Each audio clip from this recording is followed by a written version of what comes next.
Hello प्यारे बच्चों, आज हम पढ़ेंगे पाठ 2। आपके पाठ का नाम है हंस संग मछलियाँ। आज हम ये चैप्टर रीड करेंगे। चलिए देखिए आपके चैप्टर में क्या दिया गया है। इसमें आपको 3 मात्राएं सिखाई गई हैं। एक तो अंक की मात्रा, दूसरी चंद्रबिंदु की मात्रा और तीसरी अह की मात्रा। ये मात्रा के चिन्ह होते हैं बिंदु, आपकी अंक की मात्रा, ये चंद्र बिंदु की मात्रा और ये आहा की मात्रा होती है। इसमें आपको क्या करना है, जो ये तालिका दी गई है, इस तालिका में जो अंक की बिंदी वाले शब्द हैं उसमें अलग रंग भरना है, जो चंद्र बिंदु वाले शब्द हैं उसमें अलग रंग भरना है और जो अह की मात्रा वाले शब्द हैं उसमें अलग रंग भरना है। तीनों के अलग अलग रंग सुंदर से आप इसमें भरेंगे। देखिए आगे देखते हैं क्या है, देखो पढ़ो। इसमें आपको ये देखिए पढ़ना है, ये तीनों मात्रा अंक की मात्रा और चंद्रबिंदु की मात्रा वर्ण के ऊपर लगाई जाती है। अंक की मात्रा ऐसे लगाते हैं, एक बिंदु लगाई जाती है जो कि वर्ण के ऊपर, जो कि कहलाती है अंक की मात्रा। चलिए अंक की मात्रा के शब्द पढ़ते हैं। इसमें बुक में आपके कौन कौन से दिए गए हैं। हंस, घंटी घ के ऊपर लगी है, पतंग ता के ऊपर लगी है, बंदर, पंख, अंडा। ये सारी हमारे जितने भी शब्द हैं ये सब किसके कौन सी मात्रा होती है, ये अंक की मात्रा होती है। ये अंक की मात्रा के कुछ और शब्द दिए गए हैं, इन्हें भी पढ़ते हैं। आइए, गंगा, डंडा, कंघा, चंदन, अंगूर, लंगूर, गंदा, झंडा, ठंडा, मंदिर, संतरा, इंजन। ये सब क्या है, हमारे अंक की मात्रा के शब्द। क्या होता है, चिन्ह होता है जो कि ऐसे अर्धचांद बनाकर ऊपर बिंदु लगाई जाती है। ये होती है चंद्र बिंदु की मात्रा का चिन्ह। आइए देखिए आगे भी दिए गए हैं चंद्र बिंदु की मात्रा के शब्द, जो कि अब हम पढ़ेंगे नीचे बुक में। 5, कांच, झांसी, महंगा, गेहूं, आंवला, चांद, गांव, तांगा, लहंगा, बांस, मछलियां। ये सब कौन से मात्रा के शब्द थे, चंद्र बिंदु की मात्रा के शब्द थे। आगे देखिए आपकी बुक में क्या दिया गया है, अह की मात्रा। अह की मात्रा कैसी होती है हमारी, अह की मात्रा ऊपर वर्ण के बाद ऊपर नीचे 2 बिंदु लगाए जाते हैं, जो कि आपको दिखाई दे रहे हैं। ये अह की मात्रा का क्या होता है, चिन्ह होता है। तो ये क्या लिखा है, प्रातः नमः। क्या है ये, प्रातः नमः। आगे देखिए और भी शब्द दिए गए हैं आपकी बुक में, जो कि अह की मात्रा है। अतः, नमः, प्राय, स्वतः, शनैः, निसंकोच, फलतः, संभवतः, वस्तुतः, प्रातः, पुनः, दुस्साहस। ये कौन से मात्रा है हमारी, ये हमारी होती है अह की मात्रा। तो हमने तीनों मात्राओं के शब्द पढ़ लिए हैं हमने, अंक की मात्रा, चंद्रबिंदु की मात्रा और आहा की मात्रा। अब देखिए आपकी बुक में आगे कहानी पढ़ेंगे और इसको एंजॉय करेंगे। आइए पढ़ते हैं। एक गांव के पास बहुत बड़ा क्या था, तालाब था। बहुत बड़ा तालाब था। यह तालाब फलदार वृक्षों से घिरा हुआ था।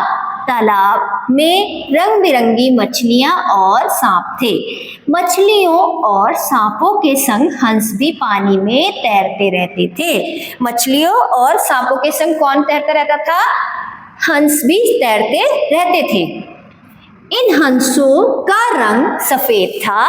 तालाब के सभी जंतु आपस में मिलजुल कर रहते थे।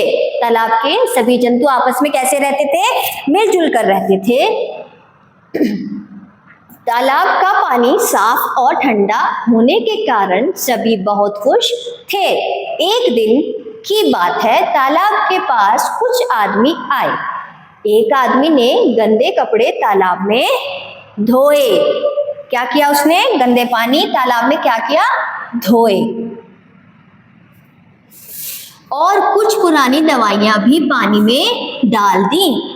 कपड़े भी धोए गंदे और जो उसके पास पुरानी दवाइयां थी वो भी उसने क्या किया, पानी में डाल दी, तालाब में डाल दी। तालाब का पानी गंदा हो गया। सभी मछलियों और सांपों के गले में पीड़ा होने लगी। जो क्या था, जब उसने गंदे गंदे कपड़े धोए और अपनी पुरानी दवाइयां डाली, उससे क्या हुआ, वो मछलियों के और सांपों के गले में उससे क्या होने लगी, पीड़ा होने लगी, दर्द होने लगा, पेन होने लगा। जैसे ही मछलियां कुछ खाती उनके गले में पीड़ा होती, जैसे ही वो कुछ खाती उनके गले में क्या होता, उनका गला दुखता, दर्द होता।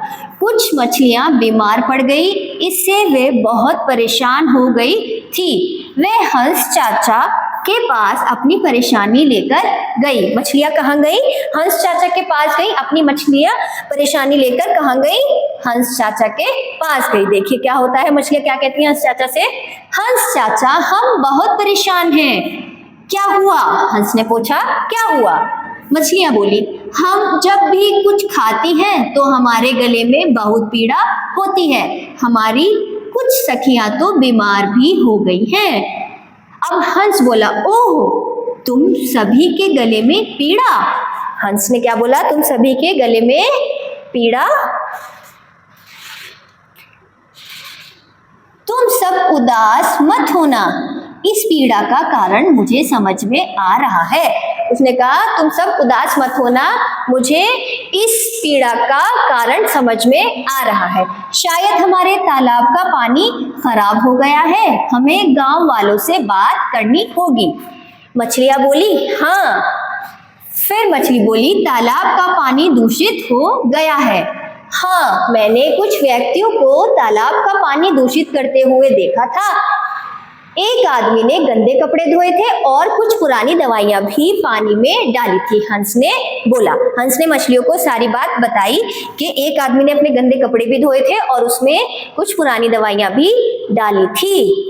तो मछलियां बोली, ओह चाचा, इसके लिए तो आपको ही बात करनी होगी, इसके लिए आपको ही क्या करनी होगी, बात करनी होगी, ठीक है। आगे हंस क्या बोले, हाँ ठीक है मैं बात करता हूँ। हंस ने बोला, ठीक है मैं ही बात कर लेता हूँ। चलिए देखिए अब क्या होता है आगे स्टोरी में। हंस गांव वालों के पास आता है। प्रातः होते ही हंस ने गांव वालों को तालाब के दूषित हुए पानी व जंतुओं की पीड़ा के बारे में बताया। जंतुओं की किसके बारे में बताया, पीड़ा के बारे में बताया। सभी गांव वालों ने हंस से माफी मांगी और वादा किया कि वे आगे से ऐसा नहीं करेंगे। शनै शनै मछलियों की पीड़ा भी कम हो गई।